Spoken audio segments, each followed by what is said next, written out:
Welcome to the Choose Hard podcast, the one and only fitness and nutrition podcast that goes way beyond just training and nutrition and helps you choose hard every day and transform your body and your mind. Today, we have a very, very special guest. It's an absolute honor to have this man on the podcast. He is a decorated Navy SEAL. Today, we have Rich Diviney. Rich is a Navy SEAL commander who was in the SEALs for 20 years, deployed numerous times to Iraq, Afghanistan, multiple places that he cannot talk about or speak with me about. He's also an author, he's a leader, he's the creator of The Attributes, which is a test and an assessment that you can find your greatest attributes, which are going to help you be successful in life. I mean, the dude has just had such an amazing life, career, so much experience, so much knowledge, and so much value that he's bringing to this podcast. He has two books that are really, really popular. One is The 25 Attributes, which we do talk on today, and then a more recent one called Masters of Uncertainty, which is something that I just picked up and started reading and listening to, and it's phenomenal. We're going to talk about this and how you can really harness your greatest attributes, develop yourself as a person, as a leader, as a mother, father, husband, wife, business owner, coach, trainer, whatever you are in your life. Learn how to harness the power of your attributes and develop new attributes, or the attributes that you have blind spots around, so you can be more successful and eventually master uncertainty. Because in life, everything to an extent is uncertain, and we need to be able to perform in those uncertain moments. So once again, this is Rich Diviney. I'm very,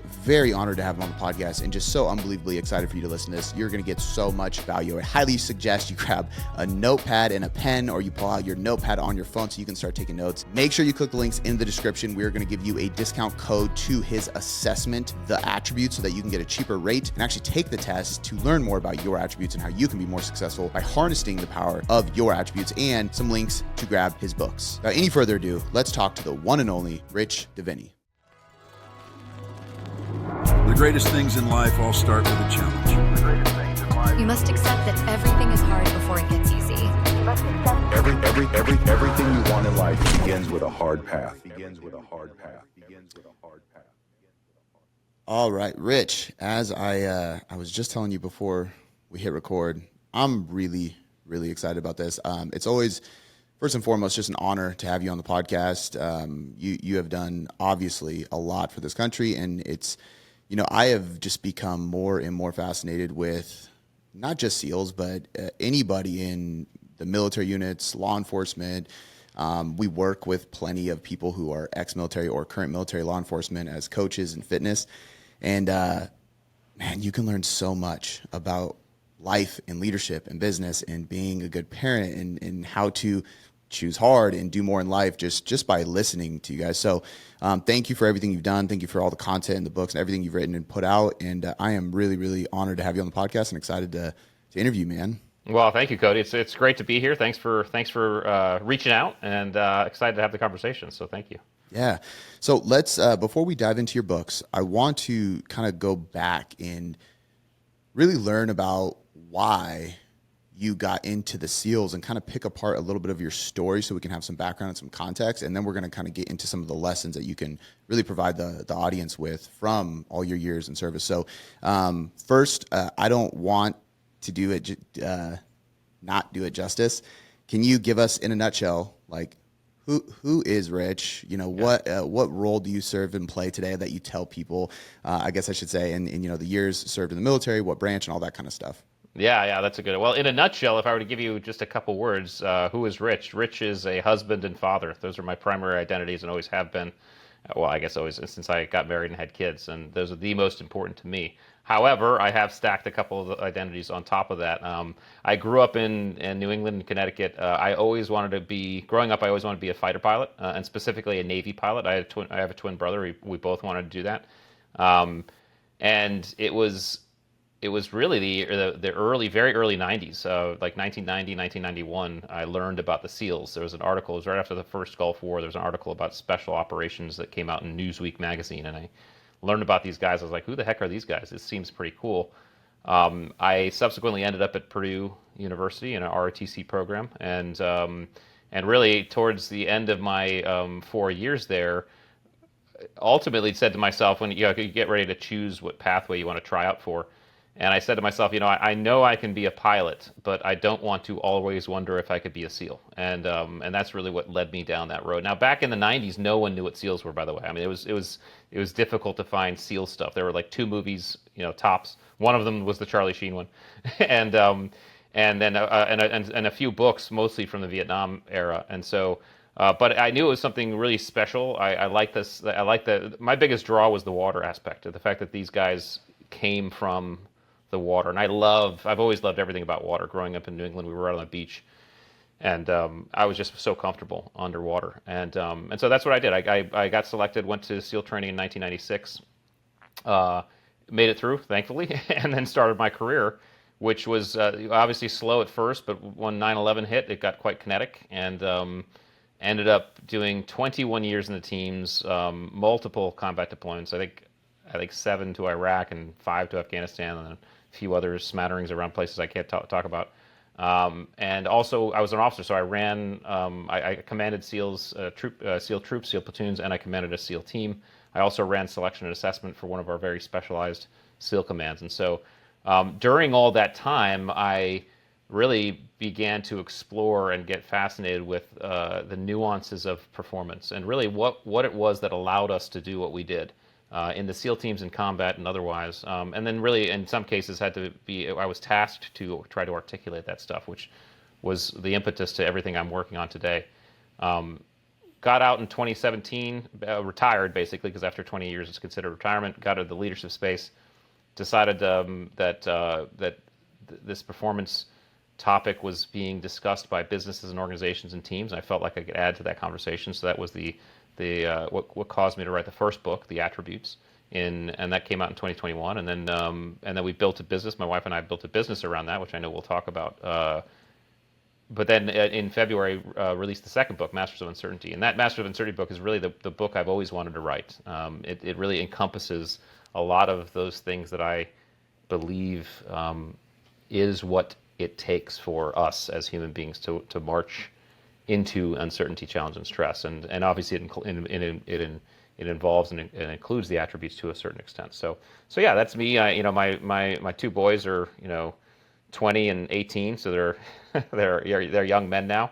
But yeah, having a great time just doing this thing, and I get to have cool conversations like this one. Did your brother go into the SEALs or Air Force or anything? He went into the Marine Corps and flew the Harrier for 20 years, so the jump jet. So I loved that, and then he retired around the same time as I did, and flies for FedEx now. So he's been a pilot his whole career and loved it. I mean, I lived vicariously through him because I still love flying. I love everything about it. So I lived vicariously through him, and he kind of lived vicariously through me. So. Are you guys identical? Well, we are. However, when you go to SEAL training, your body changes quite a bit physically. So at a certain point, my body changed. So nowadays, it's probably easier to tell us apart.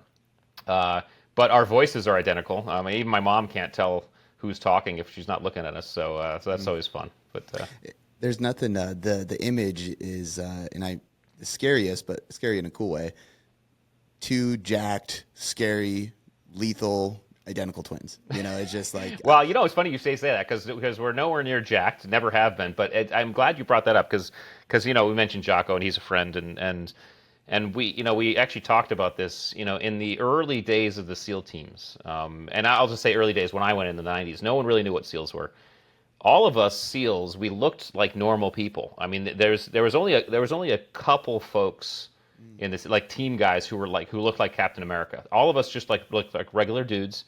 We were just tough, right? We could just do the job. I mean, that's really the most important thing. I think as the SEALs gained popularity and this image began to matriculate through society in terms of what SEALs should look like, things changed. But David Goggins, who I also know, he's an anomaly. Most SEALs don't look like him, or at least used to not look like him. A lot of guys nowadays, they look the part. They look fantastic, I would say. But back then, it was just a bunch of normal looking dudes. So well, just from obviously I don't know David, but I've listened to his book, read his book, and I have a close friend, mentor who was a Navy SEAL. And just from those 2 alone, being really close to one, learning from guys like you and Jocko and David vicariously, it seems that endurance, not in the sense that you can run ultra marathons, but the ability to endure seems like it's mental endurance, not physical endurance. It starts there. Yeah. And I don't think that has necessarily anything to do with the physical stature of somebody. No, and it's funny. Athleticism has nothing to do with being a Navy SEAL.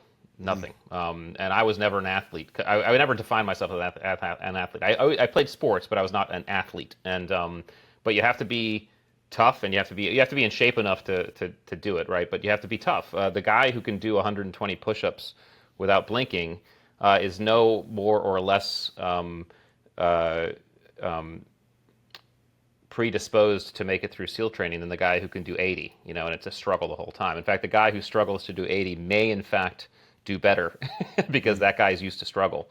Yeah. And so now certainly athletes, there are athletes who make it through SEAL training, but there are also Division I athletes that show up to SEAL training and quit the first day or first week. So athleticism has very little to do with it. It's all mental. And when we talk about endurance, it's where the mind takes you.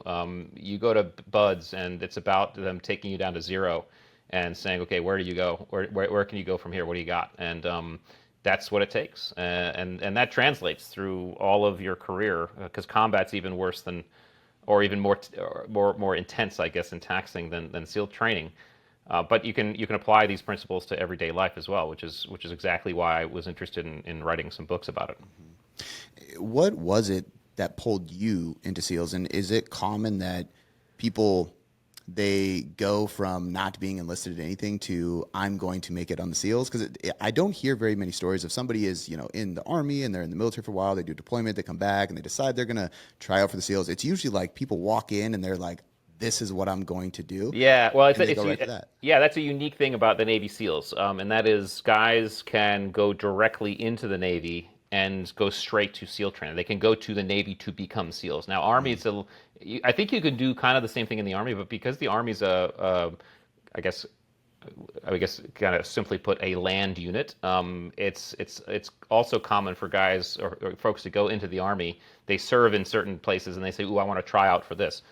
In the Navy, it's less common for someone to go into the regular Navy and then from the regular Navy to try out for SEALs. Typically, the path is you're going to talk to your recruiter, you're going to say, I want to be a Navy SEAL, and you're going to look to go straight to SEAL training. And in fact, those, as you know, because you have enough SEAL friends, that the attrition rate for SEAL training is about 85 to 90%. And so that's fine with the Navy, because when a guy quits, the Navy says, okay, we'll take him, we'll just put him, we'll fill a billet in the regular Navy. They're okay with that. But yeah, typically it's a very precise mental vector, whether you're officer or enlisted, to go straight to the SEALs. And then, of course, once you're a SEAL, you stay a SEAL for your entire career.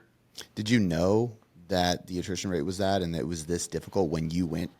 Were you ignorant to that at all? No, I mean, I knew the attrition rate was that. You never know how difficult it is until you get there.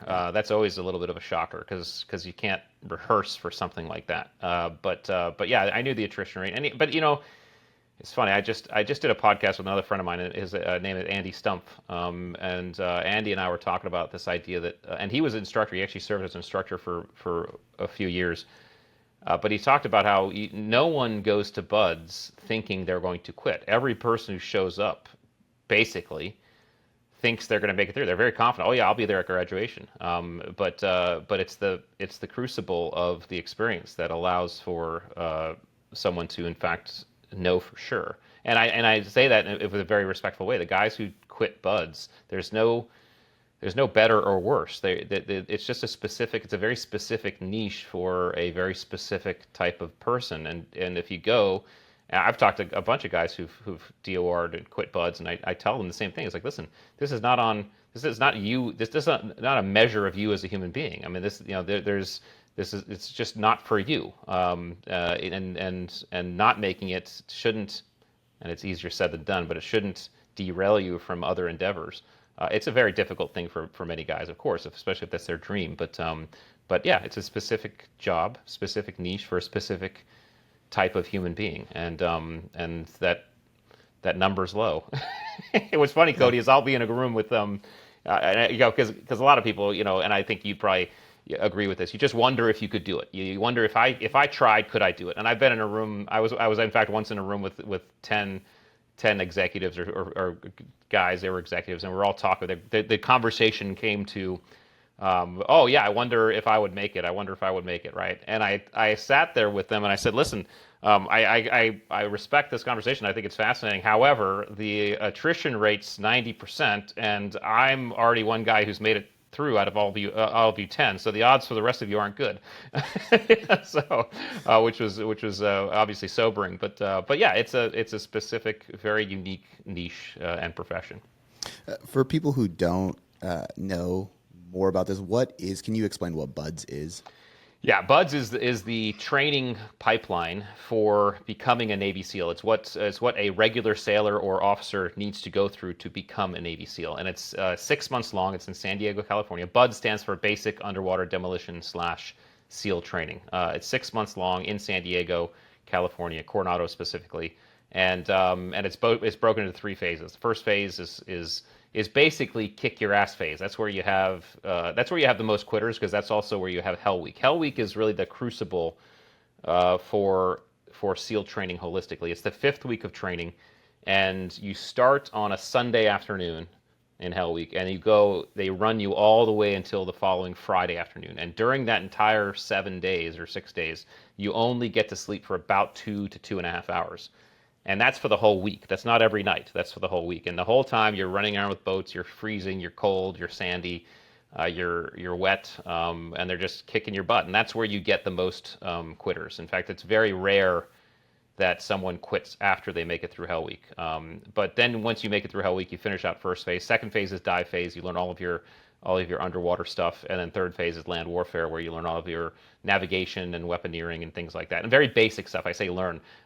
BUDS it's less of a training course than it is a selection course. It's really it's designed to see if you have what it takes to do the job, and then you get a lot of the more intense and precise training once you're finished with BUDS, going to SQT, and then of course at the team. Kind of a silly question, but because I've had multiple people on the podcast who weren't just in SEALs, and I've talked to different people, and outside of just your biased opinion, yeah, is BUDS and Hell Week, is this the most difficult as far as any of the branches and so on and so forth for the United States of America? Is it the most difficult training? Yeah, it's a great question, and I think that question could be debated very effectively. So I would hesitate to give you a definitive answer, because Ranger training is quite difficult, SF training is quite difficult, the Air Force PJ training is quite difficult. I think the one factor that the Navy SEALs have that the other units don't have as much of is this factor of the water. The water is a very, very unique and unforgiving environment. And the fact that much of our training and our selection and our business is in, around, and under the water makes it quite unique. And I see that even in other nations, right? The German Kampfschwimmers, or the German Navy SEALs, the British SBS, the Australian SBS, Special Boat Service, the French Commando Hubert. These are all units that, because the water is so central to their training and their environment, there's just a difference in the toughness. And I wouldn't say one's more or less tough. It's just there's a uniqueness in that type of toughness to be in that environment and to be able to survive and thrive and make that environment kind of your safe space. I mean, the audacity of making the ocean, which is, cold, dark, wet, crushing depth and pressures, sea life, wanted to get you. I mean, the audacity of making that your safe spot, I thought was very cool. And the saying, the saying amongst SEALs was if you're ever getting chased by the enemy, head to the water, because no enemy will ever follow you into the water. They're just not going to, because it's just so unsafe. It's so unpredictable. And so the audacity of that's my safe place, I thought that was cool. And I think that's the uniqueness of the SEAL teams. I would imagine, in my mind, it seems as one of the easiest places or situations to put yourself in to elicit panic, because you guys have to think, you have to move, you can't breathe while you're doing it either. Yeah. And well, it's even more than that. I'll actually expound upon that, because, in fact, I talked to Andy about this he was a second phase instructor, so he did the diving stuff. And one of the most, I think, one of the most important evolutions in SEAL training, and the most meaningful evolutions in SEAL training is an evolution in second phase called pool competency. Pool competency is basically it's a final training exercise in your open circuit scuba training. So open circuit, just for the audience, is the scuba training that most people are used to seeing. It's where someone has a mask, a regulator, and 2 tanks, and when they breathe in the water, and they breathe out, bubbles go up. Okay, that's open circuit.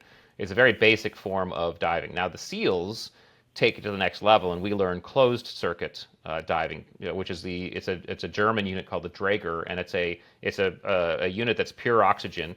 It gets you breathe in the oxygen and you breathe out the oxygen, and it gets recycled in a chemical called sodasorb and gets recycled into your tank, and so it's called a rebreather. It is bubbleless. It's a bubbleless rig, and so that's the secondary. But you have to learn all the basic scuba stuff. You can show up to Navy SEAL training never having even seen scuba gear, right? They're going to teach you from the very basics. Well, pool comp is an evolution where after about a week of learning this, even if you've never seen it before, you are instructed to basically get to the bottom of the pool, which is about 15 or 20 feet, and you basically you're kneeling at the bottom of the pool with your 2 tanks on your back, your regulator that's coming into your mouth, your mask, your buoyancy compensator, your weight belt, and you're supposed to sit there. And at some point, an instructor is going to dive down and basically attack you. He's going to basically rip your regulator out of your mouth, tie it into a knot behind you, turn off your air, jostle you around, maybe punch you a couple times, and then basically let go.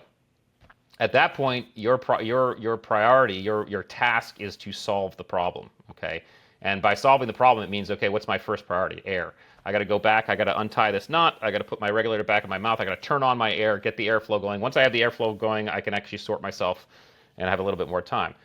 Here's the kicker on this is that instructor, by the way, once you sort yourself, you then kneel back down to the bottom. The instructor is going to come down again. And the kicker is the instructor is going to do that 1, 2, 3, 4, 5 times. You don't know how many times the guy's going to do it. On the last time, whatever he chooses is the last time, he's going to tie your regulator into what's called a whammy knot. It's a knot that no matter how hard you try, you will not be able to get untied. Okay? If you discover or determine it's a whammy knot, at that point, what you have to do is what we call ditch and ascend. You have to very calmly remove your tanks. You put them in front of you. Very calmly take your buoyancy compensator off and fold that up and put it on top of your tanks. And then calmly put your weight belt on top of that. And then very calmly and slowly ascend to the surface. Okay. Now the trick is you don't know when that last hit is coming, and therefore if you decide it's a whammy knot and you do that ascent procedure before it's a whammy knot, you fail the whole thing. Okay, so you better spend as much time as possible making sure it's a whammy knot before you make that decision. Now, obviously, one can assume that this is a ripe opportunity for panic and fear, which is exactly why they do it. Okay, they are putting you into an environment where you are literally your life is literally at stake, and asking you to solve problems and solve the problem. And problem number one is save your own life. And so I just wanted to emphasize what you said, because you're absolutely right. There are very few environments where you can put someone into a situation where their life is at stake and you have to make them problem solve, because you can't shoot real bullets at trainees. That's too dangerous. But water is one of those environments, and it's a very unique situation that really develops us. And we're going to talk about the concepts in Masters of Uncertainty, but develops us into these hyper competent folks who can master uncertainty and execute these neurological processes so deftly. And correct me if I'm wrong, but you can fail that and continue trying. Is there a point where they say you're done, like you can't? Yeah, so it's changed a little bit, but the standard is you get it's done on a Friday, I believe. You get one chance to do it. If you fail, you get another chance to do it. If you fail, then you have to wait till Monday, where you get a third chance to do it. And then if you fail that, you get rolled back to the previous class. So you got a huge delay, and then ultimately, if you can't pass those, you'll get dropped. It's one of the few competency tests in BUD/S. Most of your responsibility in BUD/S is just not to quit, but one of the few tests where you actually have to do it, or else you will fail. So for some people, for some guys, it's more stressful than Hell Week. So, and this is, you guys take it as far as like people. essentially you have to revive them, right? Like they stay in the water and then There are guys who stay in the water and pass out. Yeah, so all the instructors are experts at pulling guys out and getting them back to consciousness. And they do it. They've done it many times. It's not a big deal because I mean the instructors are so well trained. They're really phenomenal.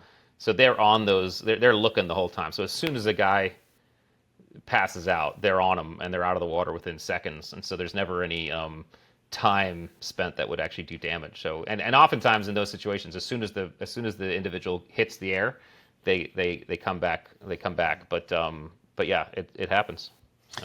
I heard this quote that it essentially said, at some point you're going to look back and say that you wouldn't change it for the world because you learned so much, right? Yeah. And it was this phrase of going through these difficult situations and trying to realize that as they're happening instead of waiting for a situation to present itself where you can pull from that lesson and go, oh, now I'm glad that happened. Realize that you will be glad and then you can embrace it more. And I'm assuming the SEALs got to be a lot more accepting of this up front because you're going into this, you know what it is. But, as you were deployed and you were going through these scenarios, which are truly life or death, were there plenty of situations where you look back and whether it was the sergeant or the guy taking you through some of these things that you just couldn't stand at the time or the thing that you kept having to try again and again and working through that you really could lean back on it and go, okay, now I get why they push us so hard and they take us through these things because yeah. I mean, it's all of that. I mean, I actually don't think you can make it through BUD/S unless you come to that realization quite quickly. That hey, this is all for purpose.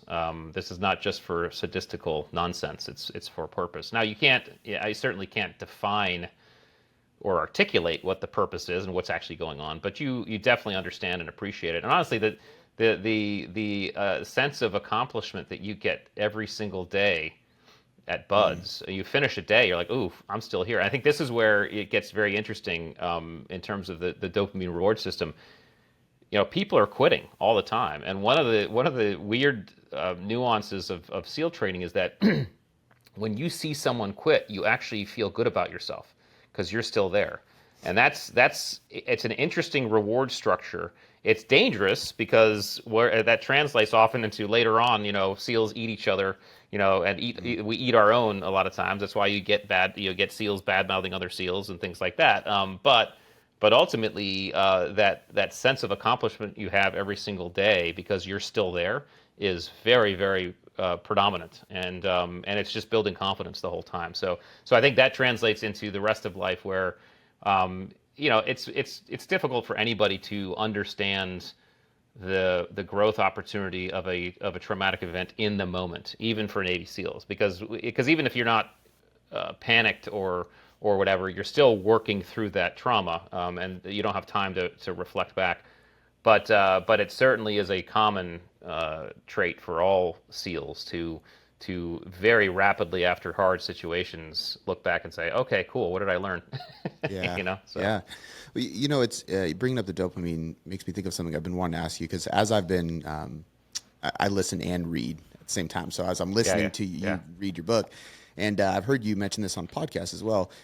You just, and this is probably why you're also good friends with Andrew Huberman, I believe. Mm-hmm. And as you talk about the science of what's going on in the brain, it made me really wonder if either A, you got through these things and just had this insane fascination with what was going on in my brain as I went through this, or did you learn these things in the SEALs or as an instructor because you realize, or somebody, or they're already doing this maybe, is like, we have to understand the science of the brain.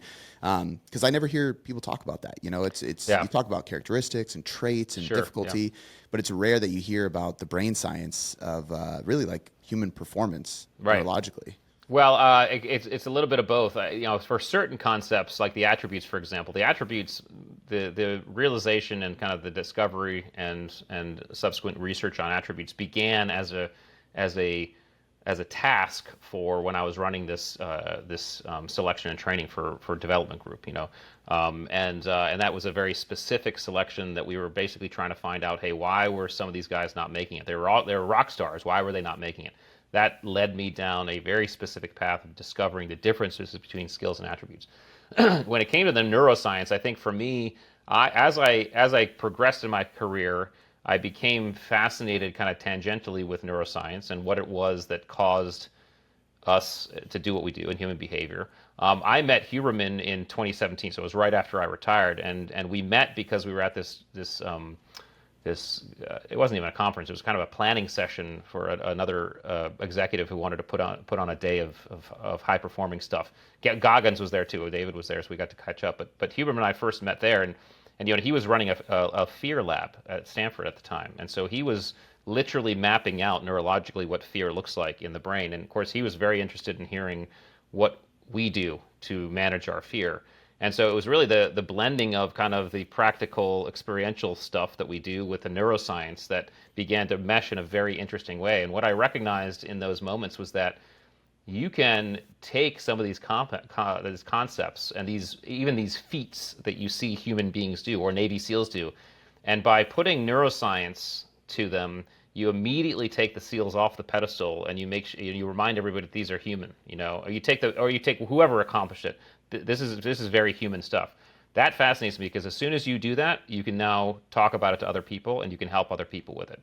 And so I think the biggest thing that I have, the biggest drive I have with the neuroscience is, well, A, it's interesting, but B, it allows for a real synergy and congruence of people, and it humanizes it, so that now Navy SEALs are no longer these superheroes, superhumans that do all these stuff that no one else can do. They are humans that manage themselves in a very specific way, and that can be articulated, and if it can be articulated, it can be taught, and it can be practiced. So would you say that, I've said this, and I would love to hear your thoughts, because I'm in the fitness space. So as we're coaching everyday people, we'll hear people, self-control is an easy one for us to talk about as far as a trait. And we'll hear even mothers, for example, I don't have enough self-control to lose this weight. And I can just stop them and say, hey, do you have any kids? Because if you're a mother, you have self-control. You have patience. You have delayed gratification. You have these traits that you need to lose weight. You're just not turning that and focusing that trait or that skill set onto the thing that you're trying to do now. Would you say that most of these things that you've developed, most of these attributes that you talk about in your first book, are they all, like, none of them are genetics, none of them have anything to do with anything special about a person outside of their experiences and what they choose to go through or practice or spend their time doing in order to develop them? Well, yeah, that's a great question. I think when it comes to attributes, there's both attributes of both nature and nurture. In other words, we are to some degree genetically predisposed for certain levels of attributes. But just to level the playing field here, when we talk about attributes, and the book I wrote about 25 attributes. Attributes, just for your audience's sake, the attributes are the qualities about a human being that tell us that this person has what it takes to do XYZ. Not the skills, not knowing how to do the job, but do they have what it takes to do the job? And these qualities are very important when it comes to performance because they're driving behavior at very elemental levels. And the example that I'll give that allowed me to kind of solidify this fact was I was talking to an instructor who had been an instructor years before, even before I'd gone through SEAL training, and he said, Rich, there was a story of a kid showed up at SEAL training one day. And he walked into the instructor's offices and said, I want to be a Navy SEAL. And the instructor said, okay, but you have to do a swim test. And the kid said, fine. So they took him out of the pool. Now, it's an easy test. It's 25 meters to one end, 25 meters back to the other end. Anyway, this kid gets all ready to go. He proceeds to jump into the pool and then proceeds to sink to the bottom of the pool. And at the bottom of the pool, he starts walking across the end, or the bottom to one end. He touches the end. He walks across the bottom of the pool back to the other end. He comes up. He's gasping for air, right, nearly drowning. And the instructor looks at him and says, what the heck are you doing? And the kid, who's still trying to catch his breath, says, I'm sorry, instructor, I don't know how to swim. At that point, the instructor pauses, and he looks at the kid and says, that's okay, we can teach you how to swim. Now, the question is, why did the instructor say that? The instructor said that because he knew if this kid had the qualities, the attributes to show up to Navy SEAL training, and he didn't know how to swim, he had everything inside of him we needed for him to be a Navy SEAL. Teaching him the skill of swimming was going to be the easy part. And so when it comes to the attributes, these qualities, and in the book I wrote about 25, now we have 41 that we measure. We all have all of these attributes. We have all, you and I, every single one of us has all 41. The difference in each one of us are the levels to which we have each attribute. So if we take adaptability, for example, I'm about a level 6 on adaptability. Our Likert scale on the assessment 7 high, 1 low, right? I'm about a 6 on adaptability, which means when the environment changes around me outside of my control, it's pretty easy for me to go with the flow and roll with it.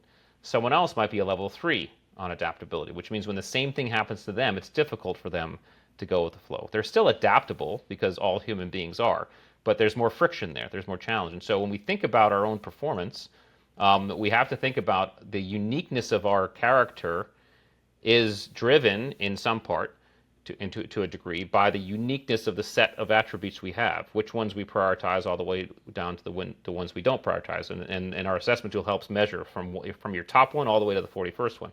That shows your unique performance fingerprint. And so when we talk about nature and nurture, attributes are elemental in the sense that we have a stack and an order with which we behave towards, especially during times of stress, challenge, uncertainty. At our most raw, this is how we behave. That's not to say we can't change our attributes. We can develop an attribute we're low on. We can also dial up attributes or dial down attributes. But so it's not, these aren't immutable qualities, but they are fairly tough to move. It takes work. And so so I think what you tell to your clients is right. You can apply the same attributes that you use in parenting to another endeavor because they're going to in fact be useful there.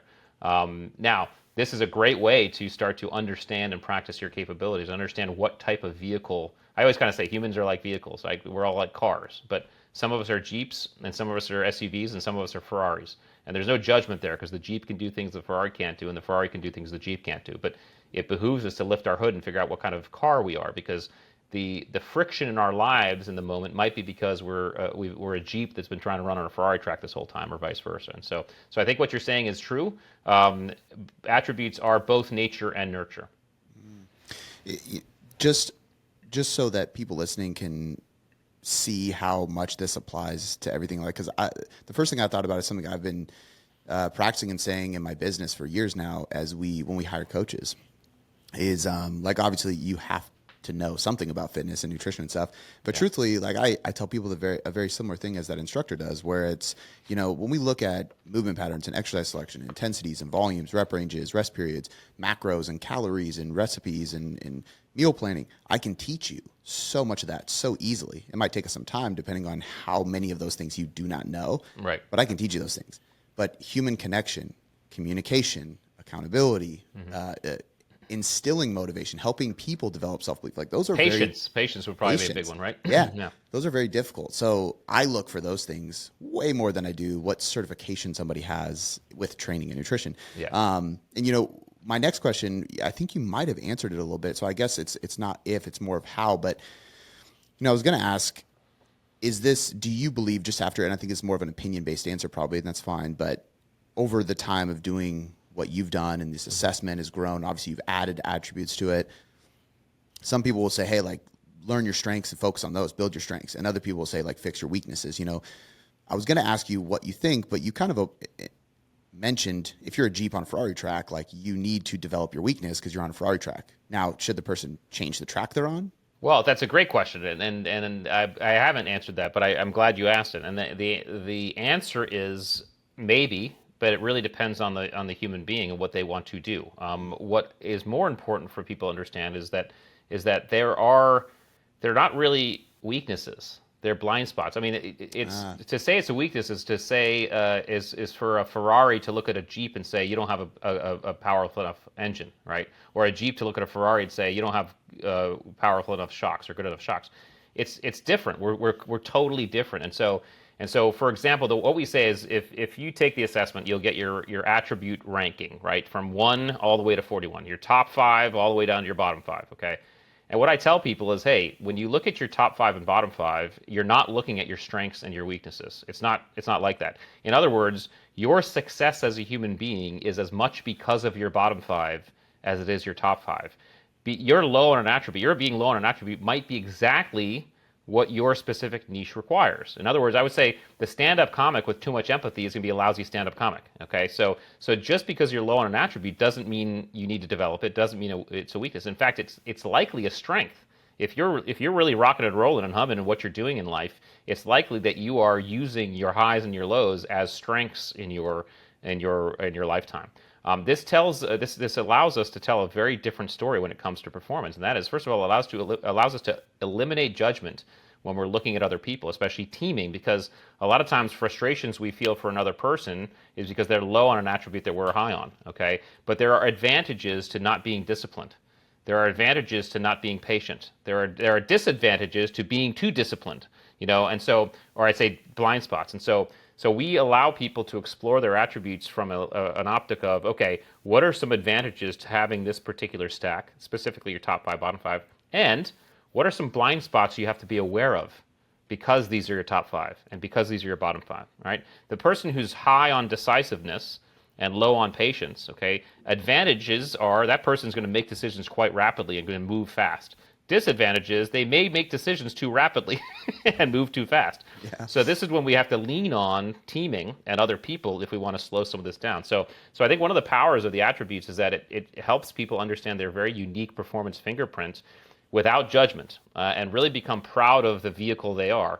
Now, if you learn, hey, I'm a Jeep and I really want to try running on the Ferrari track, sure, you can go ahead and do that. Just understand it's going to be a lot of work because you're going to be you have to develop a lot of things that are going to be not naturally, you're not naturally predisposed for. But if that's what you want, that's cool. That's called free will.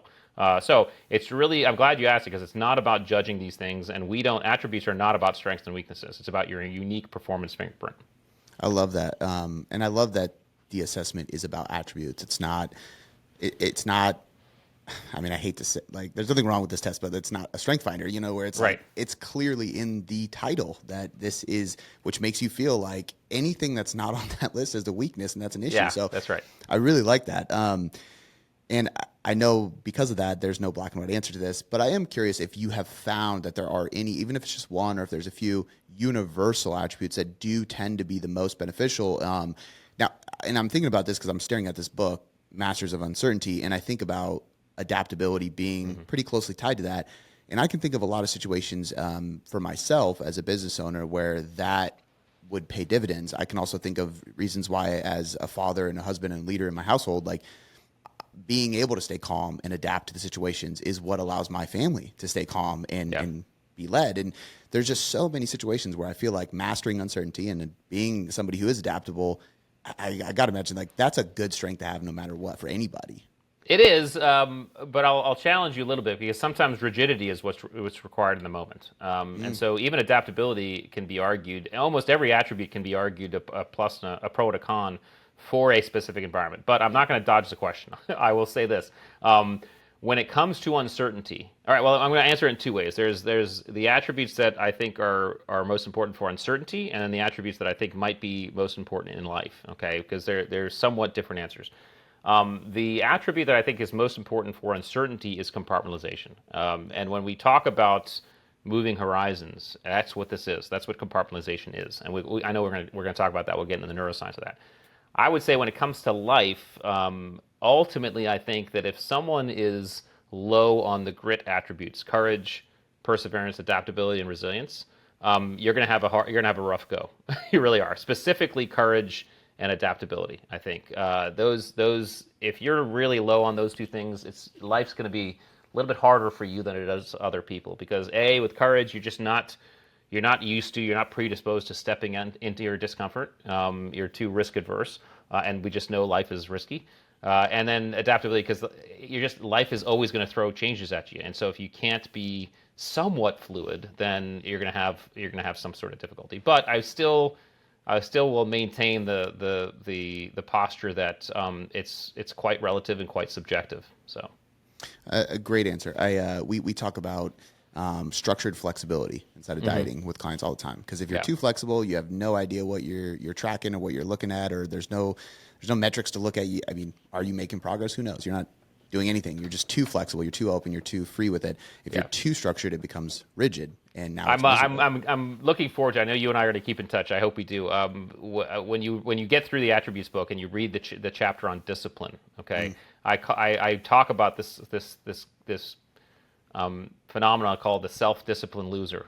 All right, and this is someone who's so self-disciplined, they're so rigid that when anything interrupts their routine, they're thrown off the rails. And so, and I know you know people like this. I do too, where everything about their it's basically their internal environment, whatever they can control, they are just like bam, bam, bam, bam, bam, and they get up at the same time in the morning, they eat the same thing, they do this, everything's the same. And when something comes in that knocks them off balance or doesn't allow them to do that, they are just completely a mess. They just don't know how to deal with it. And this is often. This manifests often in someone who's very under control of their own physiology, oftentimes, because that's very easy for us to control, but they can't get a long-term goal accomplished to save their lives because every long-term goal requires flexibility in the way you execute it. And so there are people who are like that, and we have to, like you said, be very careful. I like the way you termed that. That's a good way to term it. I have been that person, so I know exactly. and then I had a daughter. Well, kids will help throw off your routine for sure. Yeah, I learned from that. Okay, so I want to take what we're talking about and bring it into the book, because this is your second book, and I mean, just between the foreword by Andrew Huberman, Simon Sinek quote on the front, like I knew immediately, I was like, this is going to be good, because I've read from those guys, listened to those guys for a long time as well. Yeah. And I've heard you say that this is the book all along that you were excited about writing. So what is, I know there's you have three primary sections: mastering your abilities, mastering yourself, and then essentially mastering uncertainty, right? And I think you put like creating masters of uncertainty. That's right. But even each of those kind of breaks into these different ones. Like you said, moving horizon stuff. So I know it would take a 4-hour long conversation like we were talking about earlier to go through all this, but let's try to summarize it, because I want people to be able to understand how valuable this book is. What was your goal with writing this, first and foremost? Yeah, first and foremost, the goal was to help people understand what is required to actually deal with uncertainty, challenge, and stress more effectively, and ultimately, what are the tools that one can access in their own life. The first part is mastering our abilities, and that simply talks about those things that we all have inherent to us as humans, physiologically and neurologically, that we can access, and that gets into moving horizons, which we'll talk about here in a second. Mastering yourself talks about those elements those aspects and elements about ourselves that are unique to us, but we still bring into all of our environments, to including uncertainty, and it influences our behaviors. Okay, now we're talking about objectives, attributes, and identities, right? So all very unique things that we bring into these environments. And then, of course, creating masters of uncertainty gets into how we do this as teams. But let's talk about mastering our abilities. So I think if there's one concept, if there's one nugget I think I want the audience to take away, it's this one. And then if they want to check out the books and read about the other things, that's great. But this is the idea that neurologically what's happening to us as human beings when we are in any environment is we're trying to make certain that environment. We're trying to create certainty. That's what our brains are working to do all the time. It does so kind of along three specific things. Okay, first is duration, how long this is going to last. Second is pathway, what's my route in, out, or through. And the third is outcome, what's the end state of all of this. When we are in absence of one or more of those things, we begin to feel anxious and fearful, right? Our autonomic arousal goes up, our amygdala gets tickled, we start to get that anxious, uncertain feeling. Illness is a great example of this, okay? So let's just take illness. So let's take a strep throat, okay? Strep throat is an illness that we all know about. We know that none of us die from strep throat, and we know there's an antibiotic you can take from strep throat. So if you and I get strep throat, we are in absence of one of those factors. In other words, we know the pathway, antibiotics, and we know the outcome, we're going to get better. What we don't know is how long it's going to take, because you may respond to antibiotics faster than I do. All right, so we're in absence of one. Our anxiety level, our uncertainty level is mild. Now let's take the flu. The flu is also a known illness, okay? And we also know that most people, at least in today's society, don't die from the flu. But there's no known antibiotic or cure for the flu. There's a lot of ideas out there, but there's nothing you can take to get over the flu, right? So if we get the flu, now we're in absence of two. We're in absence of pathway. We don't know what we need to do, and duration, how long this is going to last. Okay, we know outcome will get better, but we're in absence of two of the three, which our anxiety level is at moderate levels. Now let's imagine a disease shows up and no one's seen it before, okay? It's raging across the planet. Some people are dying, some people aren't dying. There's no known vaccine, there's no cure. We don't know how long we're going to be in on this, right? It sounds familiar because this is 2020 for all of us. And we were at that moment in absence of all three. That's when our anxiety levels, our uncertainty levels are at the most high. What Moving Horizons does is a technique, it's a tool that allows us to generate certainty in the moments of uncertainty. We pick something to focus on and generate our own duration pathway outcome, okay? An example would be SEAL training. In SEAL training, you spend hundreds of hours running around with these big, heavy boats on your head, okay? You have to run with those everywhere in first phase at least. And you're under those things for hours and hours, and Hell Week, it's all the time. I remember it was 3 a.m, we were running with these damn boats. We'd been doing so forever. It was miserable. We were on the beach next to a sand berm, and I remember saying to myself, you know what? Screw it. I'm gonna focus on getting to the end of this sand berm. Now, what I did in that moment, inadvertently, which I didn't know, is I picked a horizon and in essence created a DPO. Duration from now until end of sand berm, pathway from here to end of sand berm, outcome end of sand berm. And in doing so, generated a dopamine motivation, generated a dopamine shot in my system that motivated me. And then also when I accomplished that, gave myself a dopamine reward that allowed me to come back out, pick another horizon, and then do it again. Okay, so all Moving Horizons is you basically generate DPOs, generate certainty based on your environment. Now, the question is, how do you do that, and what are the distances that you pick? Those distances are what we call meaningful DPOs, okay, meaningful horizons. And the reason why they have to be meaningful is because of this dopamine reward system. Dopamine is not just a reward chemical, it's a motivation chemical. Dopamine is actually what gets us up out of bed in the morning to do stuff. It causes us to do things. And they've done experiments in rats where when they remove the dopamine from rats, those rats sit there. They will literally sit in the same spot and starve to death because they won't do anything. So when we're picking a horizon, what we're doing is we're actually setting up a system, a dopamine motivation system. But it's very interesting because if we pick a horizon that's too far away or too big, we will run out of dopamine on the way, and then we will quit. All quitting is you run out of dopamine. That's you just ran out of it.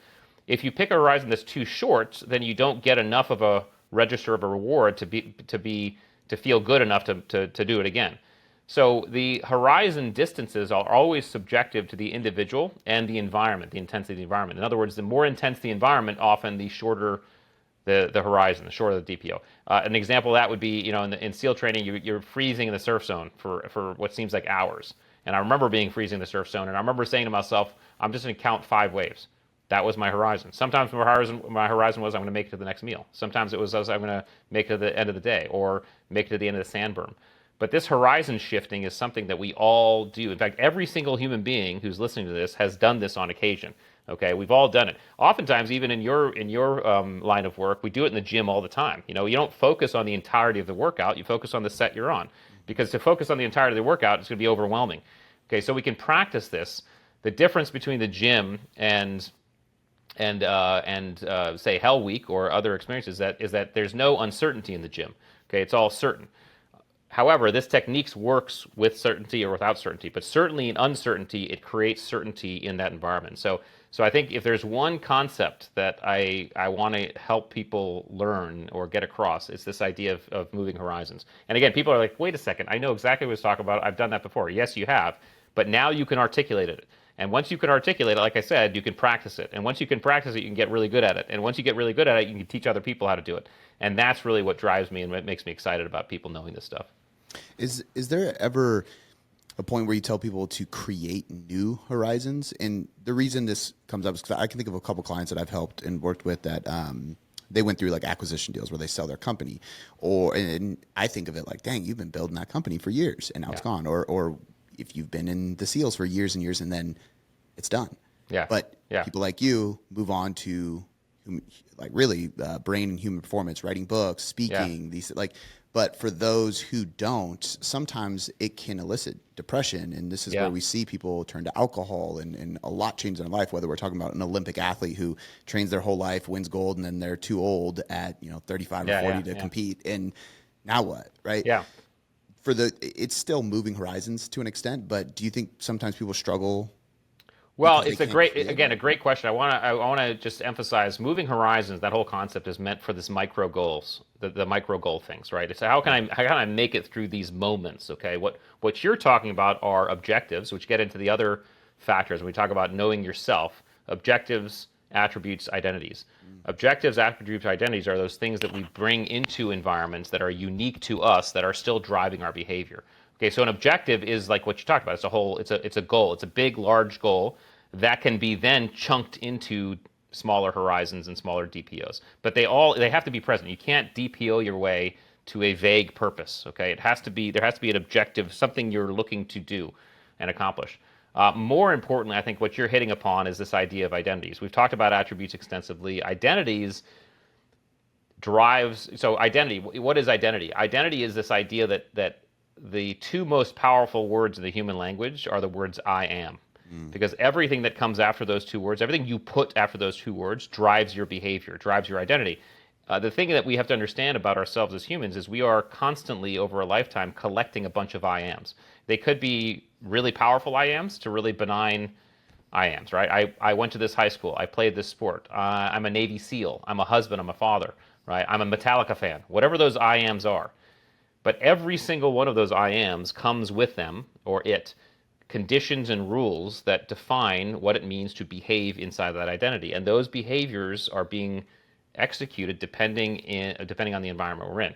And so all this to say is that when you have a very so in any uncertainty, challenge, and stress, we will prioritize, we will behave towards whatever identity we prioritize. Okay, so, and often the most powerful ones.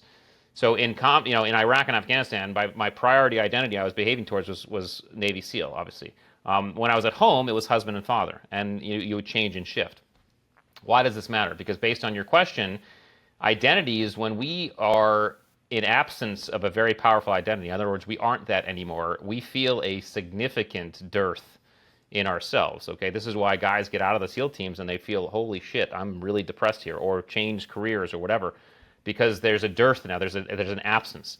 The way we get through that is we lean upon another identity. So I got out of the teams in a very healthy way in terms of my psychology, because when my husband father identity is one of my is my most powerful identity. So when I stopped being a SEAL, I had the husband and father identity to lean upon, and in those moments I could say, you know what, I'm going to create a new identity. I'm going to pick something new. I'm going to be an author. I'm going to be an entrepreneur, and work towards that identity now. I can put the Navy SEAL identity on the shelf and honor it and respect it, but I don't need to be it anymore. And so I think what you're talking about is extremely important, because people who are in those modes of transition need to understand that the insecurity and the strife or the hardship they feel is because they are in absence of identity that was driving them for so long. But all is not lost. You just simply need to put that away, honor it and respect it, put it away though, and then pick a new identity. It kind of relates to the too much self-discipline or being too rigid, and being able to say, like, I have more than one identity. Yes. Do you ever recommend people or find yourself seeking for an identity that's expands beyond just a role?